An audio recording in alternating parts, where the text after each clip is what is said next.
ഇടിച്ചു കുത്തി പെയ്യാൻ നിൽക്കണ പോലത്തെ ഒരു മഴക്കാരാണ്ട വെച്ചേക്കണത്. കടലിൽ രാത്രിയായി തുടങ്ങിയാണ് പയ്യെ പയ്യെ. അങ്ങനെ നമ്മൾ വല വലിച്ചുകൊണ്ടിരിക്കേണ്ട. നിങ്ങൾ വിചാരിക്കണ പോലെ രാത്രി മൊത്തം നമ്മൾ വലിക്കൊന്നുമില്ല. ഇപ്പം സമയം ഏകദേശം ഒരു 6:30 6:45 ആയിട്ടുള്ളൂ. പക്ഷേ മഴക്കാരുള്ളതിൻ്റെ പേരിൽ നല്ലോണം ഇരുട്ടിരിക്കേണ്ട. ഏകദേശം ഒരു 7:30 7:45 8 മണിയാകുമ്പോഴേക്കും നമ്മുടെ വല പിടിച്ചിട്ട് നമ്മൾ എങ്ങനെയാണെന്ന് നോക്കിയിട്ട് ആങ്കർ ചെയ്യോട്ടെ.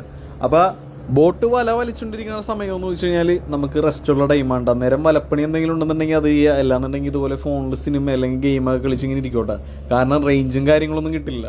അപ്പോൾ കുറേ പേര് സിനിമ കയറ്റിക്കൊണ്ടുവരും, ചിലർ ഇതുപോലെ ഗെയിം വിളിച്ചുകൊണ്ടിരിക്കും, പിന്നെ ഓരോ കാര്യങ്ങളൊക്കെ ഇങ്ങനെ സംസാരിച്ചുകൊണ്ടിരിക്കോട്ടെ. അപ്പോൾ എന്തായാലും ബോട്ട് ഊഞ്ഞാലാടണ പോലെ അങ്ങോട്ടും ഇങ്ങോട്ടും കിടന്ന് ഇങ്ങനെ റോൾ ചെയ്തുകൊണ്ടിരിക്കണേണ്ടി കാണുന്നത്. ഈ വീഡിയോ ട്രോളിംഗ് നിരോധനത്തിന് തൊട്ടു മുമ്പുള്ള വീഡിയോ ഉണ്ട്. അപ്പോൾ എന്തായാലും സ്രാങ്ക് മുന്നിലുള്ള ബോട്ടിലിട്ടേണ വലയും നമ്മുടെ ബോട്ടിൽ കുടുങ്ങാതിരിക്കാനുള്ള രീതിയിലൊക്കെ നോക്കി ബോട്ട് ഓടിച്ചുകൊണ്ടിരിക്കുകയാണ്. അങ്ങനെ 1.5 മണിക്കൂറോളം കഴിഞ്ഞപ്പോഴേക്കും നമ്മൾ വല പിടിക്കാനായിട്ട് ആരംഭിച്ചിട്ടാണ്. എന്തായാലും നമുക്ക് വല കയറി കഴിഞ്ഞിട്ട് എന്തൊക്കെ ചരക്കാണുള്ളതെന്ന് നോക്കാം. ഇത് നമ്മുടെ അവസാനത്തെ വലയിരിക്കോട്ടെ.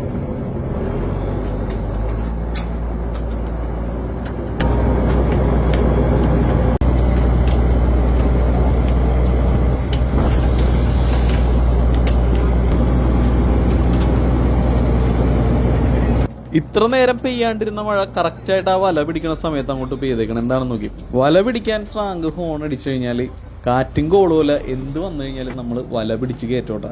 അതാണ് നമ്മുടെ ഈ ഒരു ഫിഷിംഗ് ബോട്ടിലെ പണിയുടെ ആ ഒരു റിസ്ക്കും കാര്യങ്ങളെന്ന് വെച്ച് കഴിഞ്ഞാൽ. ഇപ്പം നമ്മുടെ റോപ്പ് കയറിയിട്ടുണ്ട്. ഇനി വല പിടിച്ച് കയറ്റിക്കൊണ്ടിരിക്കുന്നുണ്ട്. വീഞ്ചിൻ്റെ ഉപയോഗം എന്ന് വെച്ച് കഴിഞ്ഞാൽ റോപ്പും അതുപോലെ ബോർഡെല്ലാം പൊക്കി വലിച്ച് കയറ്റി നമ്മുടെ വലനെ ബോട്ടിൻ്റെ അടുത്ത് എത്തിക്കുക എന്നുള്ളൊരു ഉപയോഗമാണ് വീഞ്ചിനുള്ളത്. പിന്നെ അതുപോലെ വല വലിച്ചു കയറ്റണത് നമുക്ക് കൈക്കാണ്. പിന്നെ കോടൻ്റ് വന്നു കഴിഞ്ഞാൽ കോടൻ്റ് പൊക്കി കയറ്റണത് വീഞ്ചിൻ്റെ സഹായത്തോടു കൂടിയുണ്ട്.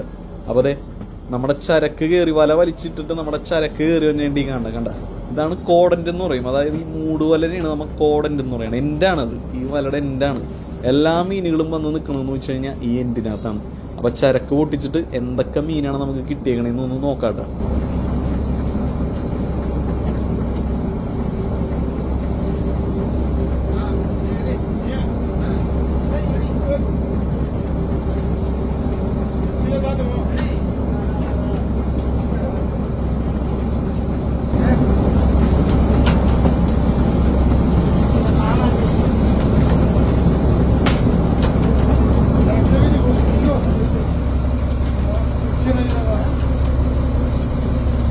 അയിലയും കിളിമീനും അതുപോലെ തന്നെ വറ്റയും അങ്ങനെ കുറച്ച് മീനുകൾ നമുക്ക് പല വക മീനുകളാണ്ട് കിട്ടിയാണ്. ഒരു മീൻ മാത്രമല്ല കിട്ടിയാണ്. അപ്പം ഇനി ഇതെല്ലാം നേരെ മാറ്റി ഓരോരോ ബോക്സിലേക്ക് ആക്കിയിട്ട് സ്റ്റോറിലേക്ക് ഇറക്കാനായിട്ട് പോകേണ്ട. അപ്പം എല്ലാവരും കൂടി മീനിൻ്റെ ചുറ്റുരുന്നിട്ട് ഓരോ മീനെ സൈസ് അനുസരിച്ച് ഓരോരോ ബോക്സിലേക്ക് ഇട്ടു.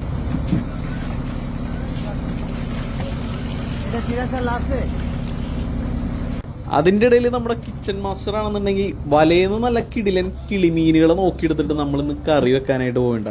ഇത് നോക്കി പെട്ടക്കണ മീൻ വെച്ചിട്ട് കറി വെക്കാനായിട്ടുണ്ടല്ലോ, വേറെ ലെവൽ ടേസ്റ്റ് ഉണ്ട്. എല്ലാ മീനും ചത്തട്ടില്ലട്ടാ, ചിലതിനൊക്കെ ജീവനുണ്ട്. എന്നാലും നമ്മൾ നോക്കാണ്ടത് ഇവിടെ വെട്ടി കണ്ടിച്ച് ക്ലീനാക്കി നേരെ അടുപ്പത്തോട്ട് കയറ്റാൻ പോകേണ്ട. നല്ല കിടിലൻ കിളിമീൻ കറിയും അതുപോലെ തന്നെ ബ്രെഡ് ആവിയേറ്റ് ചെയ്താണ് നമുക്ക് ഇന്ന് രാത്രി കഴിക്കാനായിട്ട്.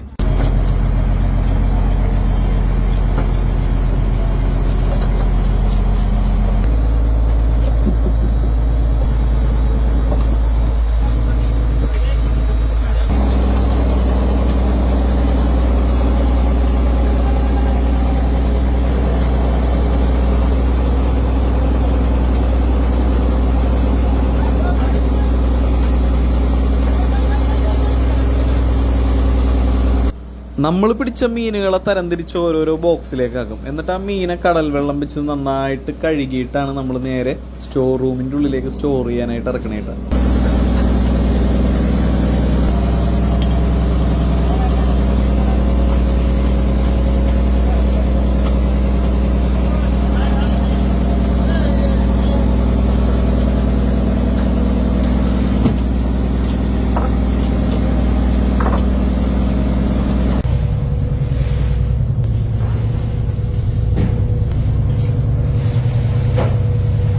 മുകളിൽ 2 പേര് എന്നിട്ട് ഹുക്കിൽ കൊളുത്തിയിട്ട് ഇതുപോലെ നമ്മുടെ ഓരോ ബോക്സ് വെച്ചിട്ട് നേരെ സ്റ്റോർ റൂമിൻ്റെ ഉള്ളിലേക്ക് ഇറക്കി തരും.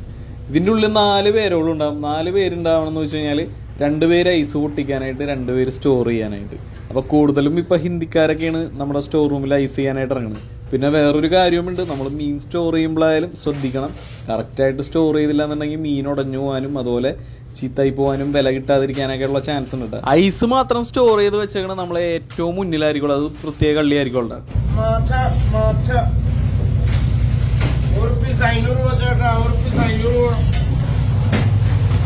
ഐസ് നല്ലോണം സെറ്റായിട്ടിരിക്കുള്ളൂ. അത് ഷവലും വെച്ച് അടിച്ചടിച്ച് പൊട്ടിച്ച് ചെറിയ പീസുകളാക്കുന്നുണ്ടാവും. പുള്ളിക്കാരനാണെന്നുണ്ടെങ്കിൽ ഇവിടെ ഓരോ മീനെ പൊക്കി കാണിച്ചിട്ട് എനിക്കറിയാമെന്ന് ഇങ്ങനെ ചോദിച്ചുകൊണ്ടിരിക്കുന്നത്. അപ്പോൾ ഇതുപോലെ പൊട്ടിച്ച് പൊടിയായിട്ട് വന്ന ഐസിലേക്ക് നമ്മൾ മീൻ നേരെ തട്ടോട്ടെ. ആദ്യം തന്നെ ഐസ് വെച്ചൊരു ബേസ് ഉണ്ടാക്കി ഒരു ബെഡ് ഉണ്ടാക്കിയിട്ട് അതിൻ്റെ മുകളിലേക്കാണ് നമ്മൾ മീൻ ഇടുന്നത്. മീനിട്ടതിന് ശേഷം അതിൻ്റെ മുകളിലേക്ക് വീണ്ടും നമ്മൾ ഐസ് ഇടോട്ടെ. അപ്പോൾ പലർക്കുള്ള സംശയമാണ് ബോട്ടിൽ വെച്ച് നമ്മൾ എന്തെങ്കിലും പൊടി ഐസിനകത്ത് ഇടണ്ടായില്ലേ എന്നൊക്കെ, മീൻ ചീത്താവാതിരിക്കാനായിട്ട്. നമ്മളൊരു സാധനം പോലും ബോട്ടിനകത്ത് വെച്ച് ഐസിനകത്തൊന്നും ചേർക്കണം കേട്ടോ, നിങ്ങൾ അങ്ങനെ തെറ്റിദ്ധരിക്കരുത്. അപ്പോൾ മീനിട്ടതിന് ശേഷം അതിൻ്റെ മുകളിലേക്ക് വീണ്ടും ഐസ് ഇടുന്നതാണ് ഈ കാണുന്നത്.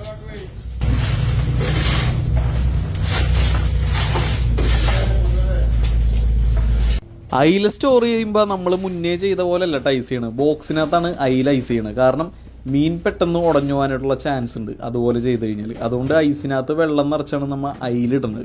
അങ്ങനെ ചെയ്യുമ്പോഴുള്ള ഗുണമെന്ന് വെച്ച് കഴിഞ്ഞാൽ മീൻ നല്ല ഫ്രഷ് ആയിട്ട് നമുക്ക് കിട്ടും കേട്ടോ. വലിയ ഉടച്ചില കാര്യങ്ങളൊന്നും ഉണ്ടാവാണ്ട് നല്ല അടിപൊളിയായിട്ട് നമുക്ക് മീൻ കിട്ടും.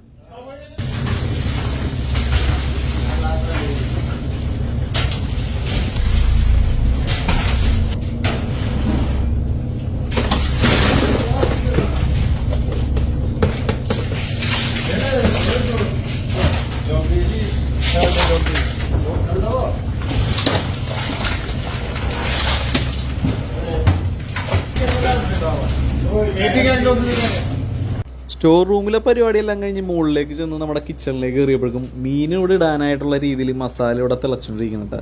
അപ്പോൾ അതെ നല്ല അടിപൊളി കിളിമീൻ കറിയാണ് നമ്മളിന്ന് വെക്കണത്. സാധാരണ കിളിമീൻ എനിക്ക് അങ്ങനെ ഇഷ്ടമല്ലാത്തതുണ്ട്, പക്ഷേ ഈ ബോട്ടിൽ വെച്ച ആ ഒരു കറി ഉണ്ടല്ലോ നല്ല കിടിലൻ ടേസ്റ്റ് ആയിരുന്നു. അതിന് ഈ മീനിൻ്റെ പ്രത്യേകതയാണ് എന്താണെന്ന് എനിക്കറിയില്ല. അത്യാവശ്യം വലിപ്പമുള്ള നല്ല മന്തക്കൻ പീസുകളായിരുന്നു കേട്ടോ. അപ്പോൾ ആൾക്കൊന്നെന്നുള്ളൊരു കണക്കിൽ നമ്മൾ നേരെ ആ ഒരു മസാലയിലേക്ക് നല്ല മീൻ അങ്ങോട്ട് വെട്ടിയത് ഇട്ട് കൊടുത്തിട്ടുണ്ട് കേട്ടോ. പിന്നെ ഇന്ന് നമ്മൾ ബ്രെഡാണ് കഴിക്കുന്നത്, അപ്പോൾ അതിൻ്റെ ഒപ്പം കൂടുതലും ചാറാണ് വേണ്ടത്. മീൻ അങ്ങനെ അധികം ആളുകൾ കൂട്ടാറില്ല, മീൻ ഉണ്ടെങ്കിലും ചാറ് മീൻ കറിയുടെ ചാറുണ്ടെന്നുണ്ടെങ്കിൽ അത് മതി നമുക്ക് ബ്രെഡിൻ്റെ ഒപ്പം കഴിക്കാനായിട്ട്. അപ്പോൾ അവസാനം കുറച്ച് ഉപ്പും കൂടിയും വെതറിയിട്ട് മീൻ കറി ഇവിടെ മൂടിയൊക്കെ ഉണ്ട്.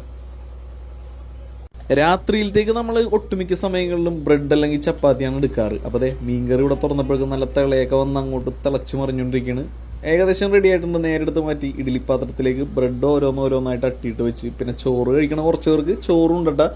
അപ്പോൾ ഈ ബ്രെഡിൻ്റെയൊക്കെ കാലാവധി പെട്ടെന്ന് തീരണതിൻ്റെ പേരിൽ നമ്മൾ നേരത്തെ ബ്രെഡും ചപ്പാത്തിയൊക്കെ എടുത്ത് കഴിക്കോട്ടെ.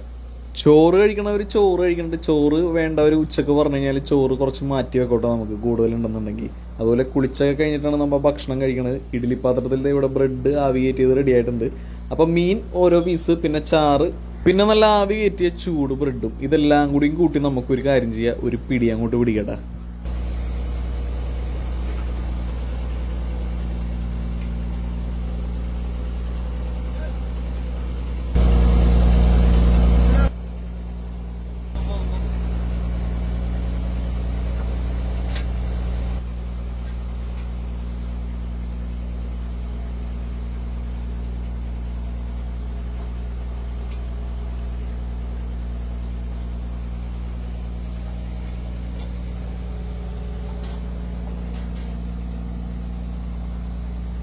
ഇത് നോക്കി നല്ല ബ്രെഡ് മീൻ കറി ഇവിടെ റെഡി ആയിട്ടുണ്ട്. നമുക്ക് കുറച്ചെടുത്ത് അങ്ങോട്ട് ടേസ്റ്റ് ചെയ്ത് നോക്കാം.